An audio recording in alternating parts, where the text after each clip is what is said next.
Baik, bismillahirrahmanirrahim. Assalamualaikum warahmatullahi wabarakatuh. Kami dari kelompok 8 program studi Teknik Komputer 2018, mata kuliah Sistem Pakar. Baik, di sini saya akan menjelaskan tentang materi yang telah diberikan oleh Pak dosen, yaitu materi tentang backward chaining.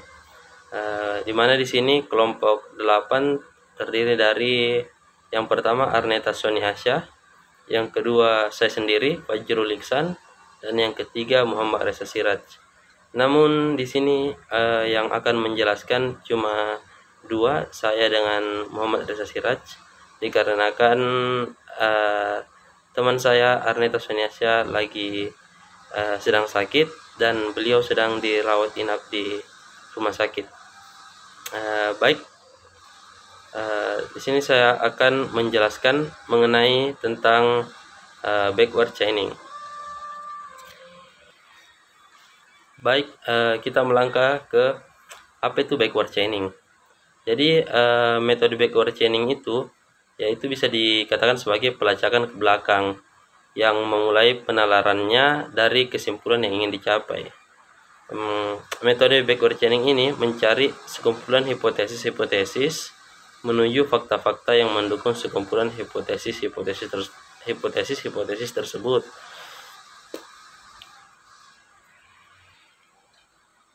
Nah, metode backward chaining itu merupakan kebalikan dari metode forward chaining, di mana backward chaining itu dimulai dengan sebuah hipotesis atau sebuah objek dan meminta informasi untuk meyakinkan atau mengabaikan.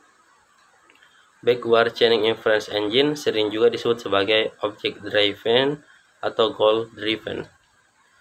Nah, muncul lagi pertanyaan, apa itu inference engine?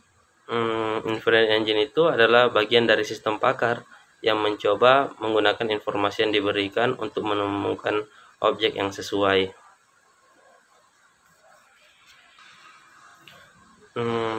Inference engine mempunyai dua kategori, yang deterministik dan probabilistik. Sedangkan dasar untuk membentuk inference engine diantaranya ada forward chaining dan backward chaining dan rule value. Baik, selanjutnya kita melangkah ke step by step atau langkah-langkah. Jadi untuk step by step ini ada beberapa langkah-langkah dalam menerapkan metode backward chaining. Yang pertama itu dimulai dengan tujuan. Apakah tujuan itu diverifikasi? Jika diverifikasi bernilai benar ataupun salah. Kemudian yang kedua itu kita melihat aturan yang mempunyai tujuan tersebut pada bagian konklusinya. Yang ketiga, mengecek pada premis dari aturan tersebut untuk menguji apakah aturan tersebut terpenuhi jika bernilai benar. Yang keempat itu proses tersebut berlanjut sampai semua kemungkinan yang ada telah diperiksa atau sampai aturan inisial yang diperiksa dengan tujuan terpenuhi. Berikutnya, jika tujuan terbukti salah, maka tujuan berikutnya yang akan dicoba. Kemudian dimulai dari daftar tujuan dan bergerak ke belakang dari konsekuen ke antecedent untuk melihat data mana yang mendukung konsekuen tersebut. Nah, berikutnya yang terakhir, mencari sampai ada konsekuen dan clause yang merupakan tujuan. Jika antecedent if clause belum diketahui nilainya apakah bernilai benar atau salah, maka ditambah ke daftar tujuan.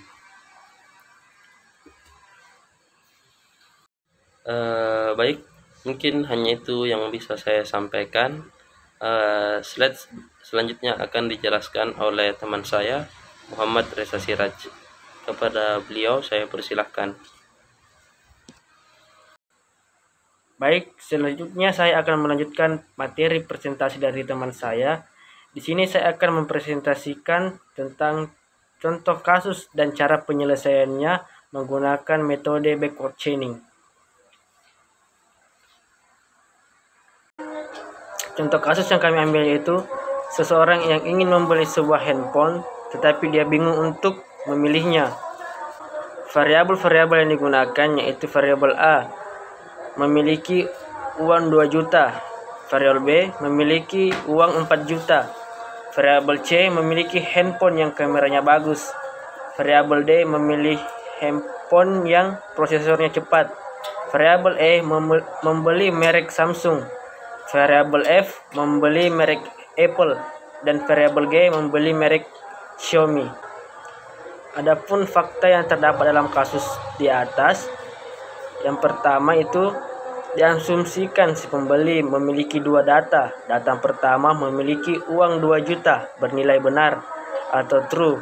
Data kedua ingin memilih handphone yang prosesornya bagus dan juga bernilai true. Fakta yang kedua, apakah tepat jika membeli merek Xiaomi? Baik, kita akan melihat bagaimana si pembeli memilih handphone yang benar dengan rule sebagai berikut. Baik, kita akan menjelaskan rule yang terdapat pada contoh kasus di atas. R1,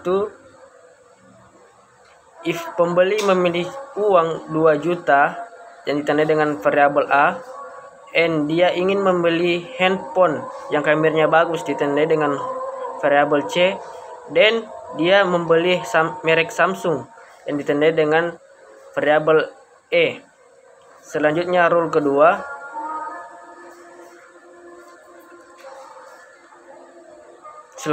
kedua, if pembeli ingin memilih handphone yang prosesornya cepat yang ditandai dengan variabel D, and dia ingin membeli handphone yang kameranya bagus yang ditandai dengan variabel C, dan dia membeli merek Apple yang ditandai dengan huruf F, variabel F.